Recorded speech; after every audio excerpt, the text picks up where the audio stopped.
প্রথমেই বলছি এই ভিডিওটি সবার জন্য না, যারা শুধুমাত্র মধ্যবিত্ত শ্রেণীর তারাই অনুভব করতে পারবেন এই মুহূর্তটা। আসসালামু আলাইকুম, আমি বর্তমানে আছি গলপ্রা মেন টাউনে এবং আমি যাবো বর্তমানে হবিব মার্কেটের ভিতরে, কারণ হবিব মার্কেটের ভিতরে একটা মোবাইলের দোকান আছে, নতুন এবং সেকেন্ড হ্যান্ড দোকান। কারণ আমার ছোট ভাই পুরো 1.5 মাসের মেহনতের কষ্টর ফল দিয়ে একটা মোবাইল নিব, তার জন্য আমরা গেলাম হবিব মার্কেটে জাহারুল টেলি সার্ভিসে, যে জায়গায় আপনারা নতুন এবং পুরানো মোবাইল দুটাই পাবেন এবং মোবাইলের সম্পূর্ণ পার্টস পাবেন। ছোট ভাইয়ের পুরো 1.5 মাসের মেহনতের সেভিং এর পয়সা দিয়ে একটা নতুন মোবাইল কেনার জন্য খুব দিন ধরে মাথা মারি আসলে, এবং সর্বশেষে আমাদের টাইমিংটা আয়া গেল। এই যে দেখতেছেন আমরা আনবক্সিং করতেছি, একদম নতুন একটা মোবাইল কিনে দিলাম ছোট ভাই। কারণ ছোট ভাই খুব কষ্ট করে রাত দিন মেহনত করে মোবাইলের পয়সা সেভিং করে আসলো, খুবই কষ্ট লাগে ওর কথা ভাবে। তারপরে এই মোবাইলটা কিনে দিলাম, খুবই খুশি মনের ভিতরে। কারণ অনেক দিনের স্বপ্ন আসলো যে একটা 5G নতুন একটা মোবাইল নিব, তাও নিজের পয়সা নিজের ইনকাম করে। এই স্টোরে আপনারা নতুন এবং পুরান দুই ধরনের মোবাইল পাবেন এবং মোবাইল রিপেয়ারিং এর A to Z বস্তু রিলেটেড এই জায়গায় আপনারা এভেলেবল সার্ভিস পাবেন। ভাইটি গ্যাস মোবাইলটা হাতে নিয়ে খুব খুশি হয়েছিল, কারণ প্রায় 1.5 মাসের সেভিং এর পয়সা দিয়ে মোবাইলটা নিল।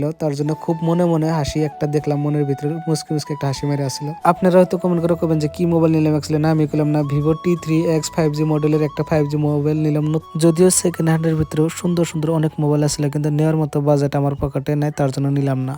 তারপর পুরো 1.5 মাসের কষ্টর মেহনতের ফল এইভাবে গুনে গুনে দোকানদারে দেওয়ার জন্য রেডি করে দিলাম। কারণ উপায় নেই, গরিব মানুষ একটা বস্তু নিবার গেলে পুরো কষ্ট করা লাগে, কারণ চাকরি বাকরি নেই, আব্বার ওইরকম কামাই বাতি নেই, তার জন্য কিবা একটা শখ পুরা করবার গেলে খুব কষ্ট করা লাগে, মেহনত করা লাগে। তারপরে পয়সাটি হিসাব করে মহাত্মা গান্ধী এই ভাইয়ের কাছে উড়া দিলাম, কারণ পয়সা বস্তুটা দিবার মন্দ না, তারপরেও একটা দুঃখ কষ্ট মনের ভিতরে নিয়ে পয়সাটি এইভাবে দোকানদারকে এইভাবে বুঝা দিলাম। আর আমরা এসে বললাম খোদা হাফেজ।